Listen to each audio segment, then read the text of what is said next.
Hi friends, ఎలా ఉన్నారు? బాగున్నారా? ఈరోజు మా స్కూల్కి ఒక ఒక ఒక కల్పవల్లి సేవా ట్రస్ట్ వాళ్ళు దసరాపేట నుంచి వచ్చారు.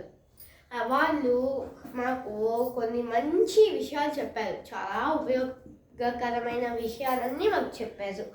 ఆ విషయాలన్నీ మేము విన్నాము. అయితే ఇప్పుడు నేను ఇవన్నీ చెప్పాను కదా, మీరు ఎవరన్నా వచ్చి చెప్తారా అని అన్నారు సార్. అయితే నేను చెయ్యి ఎత్తాను, సార్ నేను చెప్తాను అని. సరే రామ్మా అన్నారు. వెళ్ళి మైక్ పట్టుకొని అందరికీ నమస్కారం, అందరూ బాగా చదువుకోవాలి అని ఈరోజు సార్ మనకి చెప్పారు. చదువుకోవటం వల్ల ఉపయోగాలు ఏంటో, ఎందుకు చదువుకోవాలో చెప్పారు. నాకు సమయపాలనలో నచ్చింది ఏంటంటే, మనం ఒకటి కావాలనుకుంటాము, అది కొంతమంది ఏమో మనం అలా సాగుతూ ఉన్నప్పుడు మధ్యలో వేరే గోల్ పెట్టుకుంటారు.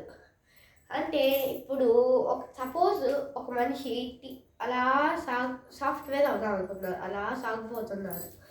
సాఫ్ట్వేర్ కంటే పెద్ద ఉద్యోగం, ఎక్కువ జీతం వచ్చే ఉద్యోగం దొరికింది. అలా అప్పుడు డాక్టర్ అవుదాం అనుకున్నాడు. సగం దూరంలో మళ్ళీ వేరేదవుదాం. ఇలా కొంతమంది సగాలు ఆపేసి వేరే ఉద్యోగాలన్నీ అనుకుంటారు. కాబట్టి వాళ్ళు అంత ఎక్కువ ఫోకస్ చేయలేదు. అది కాకుండా మనకి చదువుకునేటప్పుడు టీచర్ క్లాస్లో పాఠాలు చెప్పేటప్పుడు మాత్రమే అన్ని కబుర్లన్నీ గుర్తొస్తాయి. పక్కింటి కబుర్లు, ఎదురింటి కబుర్లన్నీ మనకి అప్పుడే గుర్తొస్తాయి. ఎందుకో అదే 5 ఏళ్ల క్రితం బాహుబలి సినిమా వచ్చింది కదా. ఆ బాహుబలి సినిమాలో సీతాకోక చిలుకల సీను ఎన్ని సెకండ్లు ఎప్పుడు వచ్చిద్ది అని అడిగామనుకో, తక్కువ లేసి ఈ సెకండ్ వచ్చిద్ది, ఆ సెకండ్ వచ్చిద్ది అని చెప్తారు. అదే సార్ నిన్న చెప్పిన పాఠం వచ్చి చెప్పరా అంటే ఒక్కడు చెప్పడు. ఎందుకు చెప్పడు? ఇక్కడ పాఠం చెప్పేటప్పుడు కబుర్లు చెప్పుకుంటా ఈ చెబుతూ వదిలేస్తారు. అదే సినిమా అనుకో, అదే పనిగా అంతే ఇంట్రెస్ట్గా చూస్తారు. కానీ సార్ ఇక్కడ టీచర్లు పాఠం చెప్తుంటారు, కష్టపడి పాపం మన కోసం కష్టపడి చెప్తారు. ఆ పాటని మనం ఎలా తీరా ఎగ్జామ్స్ వచ్చాకేమో అయ్యో ఈ మేడం చెప్పారు లేదే చా అనుకుంటాం. కానీ ఇలా మనం చదువుకునేటప్పుడు కబుర్లు చెప్పుకోవటం వల్లే సగం చదువు ఆగిపోతుంది మనకి. అదే బాగా చదువుకుందాం, రోజు టైం టేబుల్ రాసుకొని అక్కడ మనం నిద్రలేగానే చూసేటట్టు అక్కడ అంటించుకుందాం, చూసుకుందాం. ఇది మన టైం టేబుల్ అని తెలుసుకుందాం, రాసుకుందాం కదా, అది ఫాలో అవుదాం. అలా అలా సాగుతూ ఉంటుంది. మీరు కనుక ఇప్పుడు ఒక గోల్ పెట్టుకుంటే ఆ గోల్తోనే నడవాలి. ఉదాహరణకి వివేకానంద స్వామి అందరికీ తెలుసు. ఆయన బాగా పుస్తకాలు చదివేవాడంట. ఈరోజు 10 పుస్తకాలు తీసుకెళ్ళారంటే లైబ్రరీ నుంచి ఈరోజు 10 పుస్తకాలు తీసుకెళ్ళి రేపు మళ్ళీ అదే 10 పుస్తకాన్ని రిటర్న్ ఇచ్చేస్తారు. అప్పుడు ఆ లైబ్రరీ వాళ్ళు అడుగుతారు, అయ్యా నువ్వు చదివే పుస్తకమే ఒక్కొక్కటి తీసుకెళ్ళు, రోజు ఇంతెంతలా పుస్తకాలు 10 తీసుకెళ్తావు, మేము చదువుకోలేక ఏడుస్తున్నాము, ఇక్కడ మాకు ఎంత కష్టమవుతుందో తెలుసు చదువుకోతాం అని చెప్పి అడుగుతారు. అయితే నేను అన్ని పుస్తకాలు చదువుతున్నాను, అన్ని పుస్తకాలు చదివే మీకు రిటర్న్ ఇస్తున్నాను అని వివేకానంద అడుగుతాడు. వాళ్ళేమో నమ్మరు. అందుకని ఒకరోజు ఇంత జరుగుతూ ఉంటుందని లైబ్రరీ వాళ్ళు వివేకానందని ఒకటి అడుగుతారంట. ఏమని అడుగుతారు? వివేకానంద, నువ్వు అన్నీ చదువుతున్నాను అంటున్నావు, సరే నేను ఒక్కొక్క బుక్లో నుంచి కొన్ని ప్రశ్నలు అడుగుతాను, నువ్వు అన్నిటికీ జవాబులు చెప్పాలి అని లైబ్రరీ వాళ్ళు అంటారు. సరే అని వివేకానంద అంటాడు. అలా కొన్ని ప్రశ్నలు అడుగుతారు. ప్రతి ప్రశ్నకి తడబడకుండా సరిగ్గా జవాబు చెప్పారు. నువ్వు బాగా పుస్తకాలు చదువుతున్నావు, భవిష్యత్తులో గొప్పవాడు అవుతావు అని ఆ లైబ్రరీ వాళ్ళు బాగా పొగిడేవాళ్ళు ఆయన్ని. అంతెందుకు, ఇప్పుడు మన నరేంద్ర మోడీ గారే ఉన్నారు. ఆయన చిన్నప్పుడు ఏం చేసేవాళ్ళు? టీ అనుకునేవాళ్ళు. కానీ ఇప్పుడు ప్రైమ్ మినిస్టర్. ఇండియా మొత్తంలో ఆయన చెప్పిన మాటల్లో సాగుతుంది. అదే ఆయన ఇప్పుడు ఉంటున్న స్టేజ్. ఇదే ఎవరు ఉండేవాళ్ళు, ఆయన గురించి నాకు పెద్ద తెలియదులే. కానీ హీరోలు అందరూ ఇప్పుడు ఉన్నారు. వాళ్ళు చిన్నప్పుడు ఏం చేసేవాళ్ళు, చిన్న చిన్న పనులేవో చేసుకుంటూ ఉండేవారు. ఇలా మహాత్మా గాంధీ కూడా అయ్యారు. అలా చాలామంది అయ్యారు. అలా అయిన వాళ్ళే ఇప్పుడు గొప్ప గొప్ప స్థాయిలో మన ఎదురుగా ఉన్నారు. అబ్దుల్ కలాం గారు అంత పెద్ద సైంటిస్ట్. ఆయన చిన్నప్పుడు న్యూస్ పేపర్లు వేసేవాడంటే, ఇంటికి సైకిల్ మీద న్యూస్ పేపర్లు వేసేవాడంటే. ఆయనకి బాగా చదువుకోవాలని కోరుకుంటుంది. బాగా చదివేవాడంట. బాగా చదువుతాడంట, బాగా పని చేస్తాడంట. ప్రతిరోజు పొద్దున్నే న్యూస్ పేపర్స్ వేసేవాడు. అయితే ఆయన ఒక ఉద్యోగం అవ్వాలనుకుంటాడు. ఆయన ఏదో ఉద్యోగం అనుకుంటాడు. అయితే సైంటిస్ట్ అవుతాడు. అయ్యో నాకు సైంటిస్ట్ వద్దు అని అంటే ఇంకా ఉద్యోగానికి వెళ్ళకుండా అంటే వెళ్ళిపోతాడు. అప్పుడు ఆయనకి ఒక సాధువు కనిపిస్తాడు. ఆయనకు నమస్కారం చేసుకొని, స్వామి నాకు సైంటిస్ట్ ఉద్యోగం వచ్చింది, నాకు సైంటిస్ట్ వద్దు, నేను ఈ ఉద్యోగం కావాలనుకున్నాను, నాకు ఇది కావాలక ఈ ఉద్యోగం వచ్చిందని స్వామితో చెప్తారు. నువ్వు ఈ ఉద్యోగమే చేయాలి, ఈ ఉద్యోగమే నీకు కరెక్ట్, ఇది నీకు రావాల్సిన ఉద్యోగం ఇది అని నువ్వు వెళ్ళి అర్జెంట్గా ఇప్పుడు నువ్వు తొందరగా వెళ్ళి ఆ ఉద్యోగంలో చేరు అని ఆ స్వామీజీ అంటారు. సరే అని స్వామీజీకి నమస్కారం చేసుకొని ఉద్యోగానికి వెళ్ళి చేస్తాడు. ఆయన రాకెట్ కనిపెట్టాడు. ఆయనకి ఇష్టం లేని ఉద్యోగాన్నే ఆయన రాకెట్ కనిపెట్టాడు. మళ్ళీ కుంటి వాళ్ళు ఉంటారు కదా, వాళ్ళు కాళ్ళకి చేతులు పెట్టుకొని చాలా బరువు ఉంటాయి, వాళ్ళు వాటిని మొయ్యలేరు. ఆ రాకెట్స్కి యూజ్ చేసే మెటీరియల్ని ఆయన వాటికి పెట్టి, అది క్లచెస్ అలాంటి వాటికి పెట్టి అలా బాగా తయారు చేసి మంచిగా అసలు బరువు కూడా పెద్ద బరువు లేకుండా తయారు చేసి పంపించడం జరిగింది. అది కూడా తక్కువ రేట్లోనే అందించడం జరిగింది. అదే ఆయన మన కోసం అంత కష్టపడి చేశారు కదా. ఇప్పుడు ఒక నలుగురు స్టూడెంట్స్ ఉన్నారంట. ఒక సాధు అలా వెళ్తూ ఉన్నాడంట. అయితే అప్పుడు ఆ నలుగురు స్టూడెంట్స్ స్వామికి నమస్కారం చేసుకోవాలనిపించిందంట. అందుకని నమస్కారం చేసుకున్నారంట. అయితే ఆ స్వామీజీ ఇట్లా అన్నారంట, మీకు ఇక్కడ ఏం దొరికితే అవి ఇంటికి తీసుకెళ్ళండి, రేపు నిద్ర లెగవగానే వాటిని చూసుకోండి, మీరు ఎమ్మనే సంతోషపడతారు, చిక్కలో బాధపడతారు అని అంటాడు ఆ స్వామీజీ. ఎందుకు అని అర్థం కాల వాళ్ళకి. సరే అక్కడ ఏం దొరుకుతాయి, మట్టిలో ఏం దొరుకుతాయి, రాళ్ళు, మట్టి, ఆకులు, బ్రెడ్ మొక్కలు, బడ్డి మొక్కలు, అయ్యో పిచ్చి పిచ్చి అన్నీ దొరుకుతాయి కదా, వాటన్నిటిని తీసుకెళ్తారు. ఒకడేమో రాళ్ళు తీసుకెళ్తాడు, ఒకడేమో పేపర్లు తీసుకెళ్తాడు, ఒకడేమో రాళ్ళు తీసుకెళ్తాడు, ఒకడేమో చెక్క పొలం తీసుకెళ్ళిపోతాడు. అంటే నలుగురు అట్లా పోతారు ఇంటికి, హాయిగా పడుకుంటారు. తెల్లారగానే చూస్తే నేనేమో పాడైపోయినాయేమోలే, పిచ్చి పిచ్చిగా ఉన్నాయేమో, లేకపోతే పేరెంట్స్ పడేసానేమో, బాగాలేవు, ఏదో తెచ్చారని అనుకున్నాను. నేనైతే అలా అనుకున్నాను. కానీ ఆ సార్ చెప్పేదాకా నాకు తెలియలా. వాళ్ళు రిజర్వేషన్ చూసేటప్పటికీ రాళ్ళన్నీ వజ్రాలుగా ముత్యాలుగా మారాయంట. కడ్డీలు, చెక్క పుల్లలు అన్నీ బంగారు కడ్డీలుగా బంగారంగా మారిపోయాయంట. కొన్ని వెండిగా మారిపోయాయంట, కొన్ని సిల్వర్, అలా చాలా మారాయంట, అన్నీ మారాయంట. అయితే అప్పుడు వాళ్ళు అబ్బా ఎగ్గిరి గంతేశారంట. అయితే కానీ సాడైపోయి ఏడ్చారంట. ఇంకా కాసిన తెచ్చుకోవచ్చు కదా, కొన్ని ఇంకా కాసిన తెచ్చుకున్నా పోయేది, ఈరోజు హాయిగా ఉండేది అనుకున్నారు.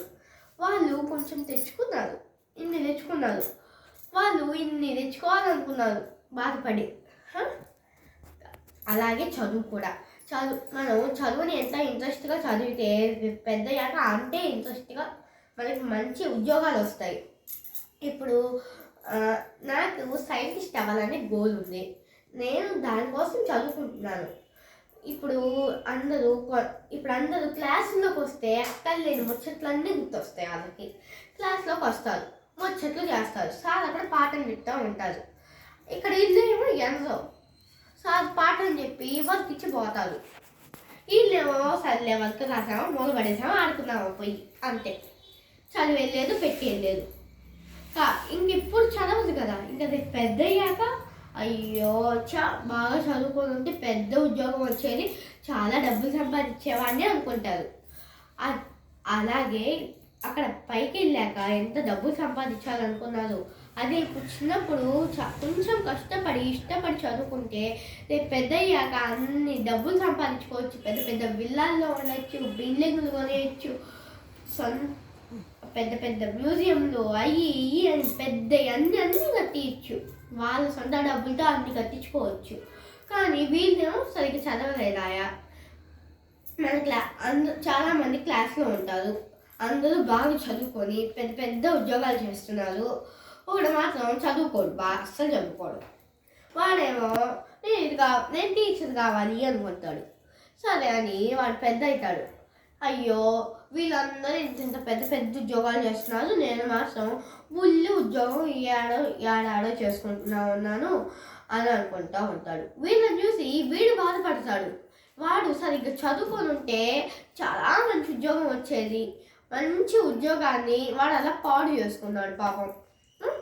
అదే ఇప్పుడు బాగా చదువుకొని ఉంటే హాయిగా మంచి పెద్ద పెద్ద ఉద్యోగాలు చేసి పెద్ద పెద్ద విల్లాలు కొనేవాడుగా. మనం ఇప్పుడు ఎంత బాగా చదువుకుంటే భవిష్యత్తులో మనకి అంత మంచిదని ఈ కథ మనకి తెలియజేస్తుంది. నాకు ఆ సార్ చెప్పిన పాయింట్స్లో ఇది బాగా నచ్చిన పాయింట్. ఇంకా నాకు ఇలాగా చాలా చెప్పాను. నేను గుర్తున్నే వరకు చెప్పాను, ఇట్లా చెప్పాను కూడా. అక్కడ నాకు గుర్తున్నే వరకు చెప్తున్నాను, నాకు అర్థమైన వరకు అని చెప్పి నాకు ఇప్పుడు బాగా చదువుకుందాము, అందరం బాగా చదువుకొని రేపు పెద్ద పెద్ద సైంటిస్టులు, డాక్టర్స్, సాఫ్ట్వేర్స్, ఇంజనీర్స్ అని చాలామంది అనుకుంటున్నారు. ఇప్పుడు బాగా చదువుకొని మనం పెద్ద రేంజ్కి వెళ్ళి హాయిగా ఉండొచ్చు. ఇప్పుడు కొంచెం కష్టపడి ఫ్యాన్ల కింద కూర్చొని చదువుకుంటున్నాం. 24 గంటలు రోజుకి 24 గంటలు వస్తాయి. ఆ 24 గంటల్లో ఒక 18-15 గంటలు మనము బయట ఏదైతే అది చేసుకుంటూ కూర్చుంటాం. కొంతమంది సెలవుకుంటూ కూర్చుంటారు, కొంతమంది హాయిగా రోడ్ల మీద తిరుగుతూ కూర్చుంటారు, కొంతమంది స్కూళ్ళకి వెళ్తారు, కొంతమంది ఉద్యోగాలకు వెళ్తారు. సపోజ్ అందరు ఏ పని అయితే వాళ్ళు చేసుకుంటూ ఉంటారు. ఇంకా అట్లా అయిపోగానే 18 తర్వాత ఇంకా కొంచెం 7-8 గంటలు మిగులుద్ది మనకి. ఇంకా 7-8 గంటలు 8 గంటలు సపోజ్ 8 గంటలు మిగిలింది. 5 గంటలు మన గ్రామర్ చదువుకున్నాం అనుకో, ఆ గ్రామర్ వచ్చింది ఎగ్జామ్కి బాగా ఫిట్గా బాగా రాయగలుగుతాము. ఇంకా కొంచెం సేపు అవి పక్కన పెట్టేసి మన గ్రామంలో లేనివి అంటే మన సొంతగా సపరేట్ కథల పుస్తకాలు, మంచి నీతి కథల పుస్తకాలు, పొడుగు కథలు అట్లాంటివి చాలా నేర్చుకోవచ్చు. ఎన్ని యాక్టివిటీస్ ఉన్నాయి, కల్చరల్ యాక్టివిటీస్ ఉంటాయి, లేకపోతే లెర్నింగ్ యాక్టివిటీస్, అలా చాలా యాక్టివిటీస్ ఉంటాయి, ప్రాజెక్ట్ వర్క్లు ఉంటాయి. ఇలా ఏమైనా మీరు ఎంతసేపు అయినా చదువుకోండి, జస్ట్ ఒక్క 30 నిమిషాలు గ్యాప్ ఇచ్చి హాయిగా అలా 4 అడుగులు వేయండి. ఇది మొత్తం తిరిగి కాసేపు అలా తిరిగేసి అప్పుడు వచ్చి కూర్చున్నాను, ఫ్రెష్గా చదువుకోవచ్చు. ఇప్పుడు నైట్ మంచి గుడ్ ఆక్సిజన్ టైమ్స్ 4 to 8 వస్తుంది.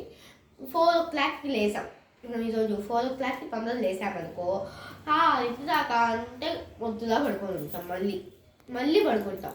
అదే ఆ పడుకునే బదులు 4 నిమిషాలు చదువుకుందామా రాసుకుందామా అని ఉండిద్ది. 1 గంట చదువుకోవచ్చు, 1 గంట రాసుకోవచ్చు, అది 2 గంటలు ఉండేది రాసుకోవచ్చు, మనం చదువుకోవచ్చు. అదే ఇదంతా చేయకుండా హాయిగా మొద్దులాగా పడుకుంటాం, ఏమొచ్చింది? 6ంటికి లేస్తాము, హడావిడిగా చేస్తాము, రెడీ అవుతాం. వేరే ఊళ్ళో వాళ్ళైతే వామ్మో అని 5ంటికే లేచి అది ఇది అని రెడీ అవుతూనే ఉంటారు. ఇంకా స్కూల్ యూనిఫామ్ అక్కడ ఉండిద్ది, ఇక్కడ ఉండిద్ది, ఎక్కడ ఉండిద్దో తెలియదు, మళ్ళీ అదంతా ఎత్తుకుంటాను, పెద్ద పంచాయతీ, అది ఇది అని చాలా ఉండిద్ది. ఇంకా అదంతా ఏ పాటికి 7:30 అయింది. 7:30కి గబగబా ఇంకా 7 అట్లా అయిందనుకో, గబగబా అన్నం తినేసి బయటికి పోతాము. బయటికి పోయామంటే ఇంకా ఆడ టిఫిన్ తిన్నావా అని ఉండిద్ది. సరే 4 నిమిషాలు కూర్చుంటాం. మనం వేరే ఊరు అనుకో బస్సు రాలేదని అంతే కూర్చుంటాం కాసేపు. బస్సు వచ్చింది ఎక్కుతాం పోతాం. ఇంకా స్కూల్లో చదివేది ఏముండిద్ది, మేడం ఇక్కడ చెప్తా ఉంటారు, అది అర్థం కాక ఇది అనుకుంటా కూర్చుంటాం. ఇక్కడ ఈయనతో ముచ్చట్లు ఆమెతో ముచ్చట్లు, అబ్బాయి అయితే ఆయనతో ముచ్చట్లు ఆయనతో ముచ్చట్లు అంతే. చదవని వాళ్ళు చదివే వాళ్ళు ఎక్కువ పాటు చేస్తారు. కాబట్టి అందరూ బాగా చదువుకోండి, మంచి ఉద్యోగాలు చేయండి, అందరూ బాగా చదువుకోవాలని కోరుకుంటున్నాను. ఈ స్పీచ్ అయిపోయింది. ఈ స్పీచ్ చెప్పాను కదా, సార్ ఏమో నేను చెప్తాను సార్ అని చెయ్యెత్తా కదా, నేను చెప్తాను చెయ్యెత్తినప్పుడేమో ఆయన 10th క్లాస్ వాళ్ళ వైపు 9th క్లాస్ వాళ్ళ వైపు చూస్తున్నారు. సార్ అసలు 6th 7th 8th వైపు చూడలేదు అసలు. వాళ్ళు పెద్ద క్లాసులు కదా, వాళ్ళు చెప్తారేమో అని వాళ్ళ వైపు చూస్తున్నారు. వాళ్ళేమో అంతే కూర్చొని ఉంటారు, ఒక్కరు చెయ్యెత్తరు. సరే నేనేమో చెయ్యెత్తితే అందరు చూసి సార్ రిష్తా చెప్పిద్దంట అందరూ అన్నారు. ఎవరి ఇష్టాన్ని అది చూశారు. నేను కనపడ్డా, లేమా చెప్పు అన్నారు. ఇదంతా చెప్పారు. చెప్తే బాగా చెప్పావమ్మా, ఎన్నో క్లాస్ అడిగాను. 6th క్లాస్ సార్ అని చెప్పా. బాగా చెప్పావు, 6th క్లాస్. 10th వాళ్ళు చూసి నేర్చుకోండి. ఎంత బాగా చెప్పింది అమ్మాయి, 10th క్లాస్ 9th క్లాస్ అయి ఉన్నారు, ఒక్క మొక్క కదా అని 7th క్లాస్ అని కాస్త కోపంగా అన్నారు. అప్పుడు ఈ అమ్మాయి అందరిలో వచ్చి చెప్పింది కదా, సరే ఈ అమ్మాయికి ఒక గిఫ్ట్ ఇచ్చేద్దామా అని తీసి ఆ సార్ నాకు గిఫ్ట్ ఇచ్చారు. ఇదిగో వాళ్ళ ట్రస్ట్ కంపెనీ పేరు నర్సరావుపేట, వాళ్ళ ట్రస్ట్ కంపెనీ. ఇదిగోండి సెల్ స్టాండ్, పెన్సిల్ అన్ని వైర్లు బ్యాటరీలు స్విచ్లు అన్నీ ఇచ్చారు. వీటన్నిటితో ఏమైనా చెయ్యి, నువ్వు సైంటిస్ట్ అవుతావు అన్నావు కదా, ఏ సైంటిస్ట్ అవుతావు అని అడిగారు. ఏరోనాటికల్ అని చెప్పా. అయితే ఓ అబ్దుల్ కలాం అన్నమాట అన్నారు. అవును సార్ అన్నాను. నాకు ఈ ఛాన్స్ ఇచ్చినందుకు థ్యాంక్ యూ సార్ అని చెప్పి ఈ గిఫ్ట్ తీసుకుని వచ్చా. నా తర్వాత ఇద్దరు చెప్పారు. ఇంకా బాగా అయిపోయింది, కార్యక్రమం అయిపోయింది. జనగణమన పాడుకున్నాం అంటే అందరూ ఇంక ఇళ్ళకి వెళ్ళిపోయాం. నేను నా వీడియో చూసినందుకు మీ అందరికీ కూడా థ్యాంక్ యూ. ఈ వీడియో మీకు నచ్చితే లైక్ చేయండి, షేర్ చేయండి, సబ్స్క్రైబ్ చేయండి. Thank you all.